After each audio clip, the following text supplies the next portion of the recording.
When the P-47 Thunderbolt first appeared in European skies, it was met with mockery from German pilots. Massive, bulky, and far from nimble, it seemed like an easy target. But as the skies over Europe became its battleground, the Jug revealed a different story. This is the shocking truth about what Germany really thought of the P-47 Thunderbolt, from initial mockery to grudging respect. When the P-47 Thunderbolt first appeared over Europe in early 1943, German pilots had no idea what they were in for.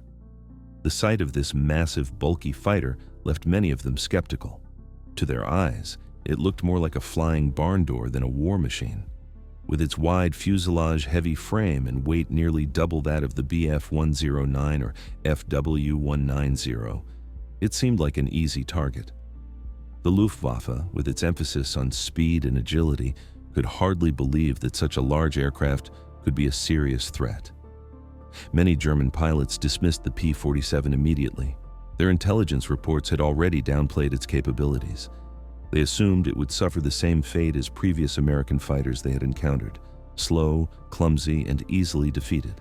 The early reports even claimed that the Thunderbolt's fuel-hungry engine would be a major disadvantage, leaving it vulnerable to German interceptors. In fact, many Luftwaffe officers believed that it was nothing more than a slow, overweight bomber escort, incapable of surviving in the agile dogfights that defined aerial combat.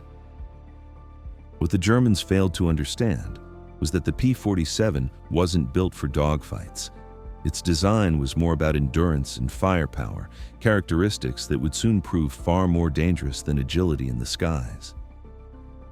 As American pilots began escorting bombers deep into German airspace, the first clues about the Thunderbolt's real power started to surface.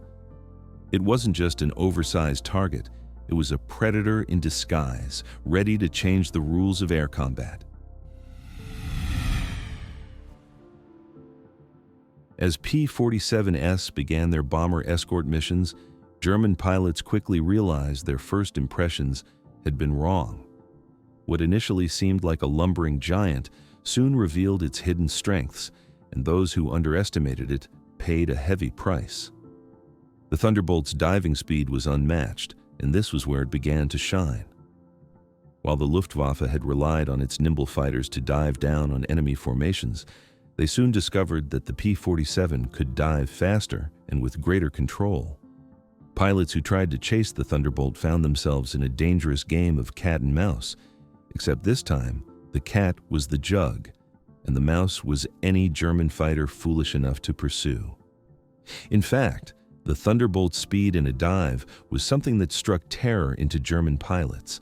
They quickly learned that when a P-47 had the altitude advantage, trying to follow it downhill was nearly suicidal. The Jug could dive at speeds exceeding 500 miles per hour, something that most German fighters simply couldn't match without risking structural damage. This diving superiority gave 47 pilots the tactical edge, allowing them to dictate engagements rather than being forced into dogfights. They could swoop down, unleash devastating bursts from their powerful 850 caliber Browning machine guns, and then climb back to safety before German fighters could react.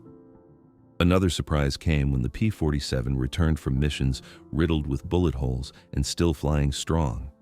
Its rugged durability, something the Luftwaffe hadn't accounted for, made it nearly indestructible in combat. It wasn't uncommon for Thunderbolts to return with their wings and fuselages peppered with enemy fire, yet still managed to limp home. German pilots were shocked by its resilience, and over time, they came to understand that the P-47 didn't need to be the fastest or the most maneuverable. It only needed to be tougher, faster in dives, and capable of outgunning its enemies from above. The true shock of the P-47 Thunderbolt lay not just in its endurance, but in its raw technical capabilities. Beneath its bulky exterior was a powerhouse of engineering that stunned German analysts. The heart of the Thunderbolt was the Pratt & Whitney R2800 double Wasp engine, a monstrous 18-cylinder radial engine capable of producing over 2,000 horsepower. This gave the P-47 a speed and altitude performance that rivaled and in many cases exceeded that of the more nimble German fighters. With this engine, the Thunderbolt could operate at altitudes of 30,000 feet and beyond while maintaining excellent performance. This came as a huge shock to the Luftwaffe, whose FW-190s and Bf-109s began to struggle in those high altitudes. At level flight, the P-47 could reach speeds of over 430 miles per hour, faster than many German fighters had expected from such a heavy aircraft. But the true advantage of the Thunderbolt lay in its ability to dive at speeds that most German planes couldn't even dream of achieving. The P-47 could reach speeds well over 500 miles per hour in a dive, and it did so without losing control. This was something that terrified German pilots when they realized that their aircraft risked structural failure if they attempted the same maneuvers. With its diving superiority, the Thunderbolt was able to dictate the terms of combat, striking hard from above, then escaping before the Germans could retaliate. The Jug's ability to reach such high speeds in a dive and still retain control was a revelation for both American pilots and German engineers alike. This technical shock reshaped the air war in Europe, forcing the Luftwaffe to rethink their strategies and tactics when engaging the Thunderbolt. The road to transforming the P-47 Thunderbolt from a controversial design to one of the most feared aircraft of World War II was far from straightforward. When Republic Aviation unveiled the P-47 in 1940, the design was met with skepticism from both within the U.S. Army Air Forces and from aviation experts. The aircraft was enormous by contemporary standards, weighing over 10 tons when fully loaded. Its size and weight immediately sparked doubts. Many questioned how a massive fighter like this could survive in the quick-paced world of aerial combat. Critics believed it was too heavy, and with the war quickly progressing, many thought nimble, smaller aircraft would dominate. The P-47's development was plagued with issues from the beginning. The first prototypes faced significant challenges, including engine overheating, poor climb rates, and instability at high altitudes. The aircraft's size only added complexity, with engineers struggling to integrate the large R2800 engine and its turbo supercharger. Each fix added more weight, which made the aircraft even less agile. Early test flights revealed these shortcomings, and many within the U.S. Air Force advocated for scrapping the project in favor of smaller, proven fighters like the P-40. Yet, Republic Aviation remained persistent. Engineers overhauled the design, reworked the cooling systems, streamlined the supercharger intakes, and reinforced the airframe. By 1942, the Thunderbolt had evolved into a formidable high-altitude fighter, capable of diving faster and surviving longer than anything else in the American arsenal. By the time it entered combat in 1943, the P-47 had proven itself a reliable, battle-tested predator, far from the clumsy prototype that many had expected. The real test for the P-47 Thunderbolt came over the skies of occupied Europe, where it quickly disproved initial German misconceptions. The Luftwaffe, confident in its Bf-109s and FW-190s, initially believed the Thunderbolt was too heavy and slow to compete. German pilots assumed the Thunderbolt would be easily outmaneuvered in aerial combat, but they quickly learned that it wasn't about agility. It was about endurance, firepower, and speed. Instead of engaging in traditional dogfights, Thunderbolt pilots used boom and zoom tactics to dominate their German adversaries. They would dive from high altitudes, unleashing a devastating burst of machine gun fire, and then climb back to a safer altitude before the German pilots could react. The P-47's exceptional diving speed made it nearly impossible for German fighters to follow in pursuit. With this tactic, P-47 pilots could dictate the terms of the battle, allowing them to hit hard and retreat before the Luftwaffe could retaliate.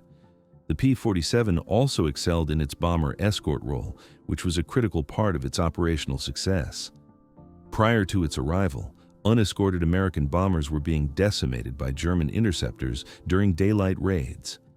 Once the P-47 began flying escort missions, bomber crews began to notice a significant improvement in their survival rates. The presence of the Thunderbolt forced German fighters to rethink their strategies, as the Jug could dive in and eliminate attackers before they could strike the bombers. Additionally, the P-47's impressive ability to take damage and continue flying added to its reputation as a nearly indestructible fighter. As its role expanded, the P-47 also became a fearsome ground attack aircraft. Its 8.50 caliber machine guns could tear apart anything in its path, from tanks and armored vehicles to enemy convoys and rail lines. By the end of 1943, German pilots had learned to respect the Thunderbolt as a deadly and nearly indestructible adversary. Its combination of speed, durability, and firepower made it a constant threat in the European skies. As the P-47 Thunderbolt became more entrenched in the European theater, the German response shifted from dismissiveness to a deepening respect and fear. Early intelligence reports had underestimated the Thunderbolt's capabilities, dismissing it as a slow, lumbering target. However, as encounters between the Thunderbolt and Luftwaffe pilots increased, these assessments began to change. German pilots soon realized that their earlier confidence was misplaced, and the P-47 was more than capable of holding its own. One of the key aspects that startled German pilots was the P-47's diving speed. Early on, the Luftwaffe assumed that their more agile fighters could easily outmaneuver the Thunderbolt, but they quickly found that once a P-47 gained altitude, it could dive at speeds that made it nearly impossible to catch. Heinz Baer, a prominent Luftwaffe ace, famously noted the frustration of engaging the Thunderbolt. He commented that once the P-47 had the altitude advantage, it was nearly impossible to engage effectively, as it would either dive too fast to catch or climb out of reach. The Thunderbolt's resilience was another aspect that caught German pilots by surprise. German pilots would often fire on the P-47 from multiple angles, only to watch it limp away, riddled with bullets, but still flying strong. This ability to absorb damage and continue flying was unlike anything the Luftwaffe had encountered. In contrast, German aircraft, which prioritized agility over durability, often couldn't withstand such punishment. By mid-1943, German intelligence assessments had shifted dramatically. The P-47 was no longer viewed as a slow, clumsy fighter, but as a high-speed, high-durability escort aircraft that posed a serious threat. German pilots now approached the Thunderbolt with more caution, wary of engaging it in the wrong conditions. Reports warned that prolonged exposure to the P-47's firepower was fatal, and Luftwaffe pilots began to reconsider their tactics when facing this American juggernaut. Even veteran German aces, who had once been confident in their ability to defeat the Thunderbolt, now showed hesitation, realizing that engaging the P-47 required careful planning and a keen understanding of its strengths. The P-47 Thunderbolt's legacy is profound and enduring, shaping both the outcome of World War II and the future of aerial combat. By the time the war ended, the P-47 had cemented itself as one of the most powerful and versatile fighters ever to take to the skies. For Germany, the Thunderbolt represented a turning point in air warfare. It proved that heavy, durable aircraft could be just as effective as nimble, agile fighters, challenging the Luftwaffe's long-standing belief that agility alone would dominate the skies. The P-47's influence didn't stop with World War II. Its design philosophy, prioritizing durability, speed, and firepower over pure agility, had a lasting effect on post-war aircraft development. Fighters like the F-86 Sabre, which emerged in the early Cold War, carried lessons learned from the P-47. The Thunderbolt demonstrated that the combination of ruggedness and high-speed dive capability could rewrite the rules of air combat, influencing both U.S. and enemy designs alike. Even decades after the war, veterans from both sides of the conflict continued to speak of the Thunderbolt with respect. German pilots who had once mocked the flying barn door were among the first to recognize it as a symbol of American industrial might and tactical innovation. The P-47's lasting influence can still be seen today, both in aviation history and in the tactics used by modern fighter pilots. The P-47 Thunderbolt's transformation from a mock design to one of World War II's most respected fighters is a testament to its unmatched power, resilience, and adaptability. From its first encounters with German forces to its pivotal role in changing the course of air combat, the Thunderbolt proved that strength and endurance could outmatch speed and agility. Today, its legacy lives on as a symbol of American ingenuity and tactical evolution, forever remembered as a relentless predator in the skies. The P-47 didn't just rewrite the rules of warfare. It left an indelible mark on aviation history,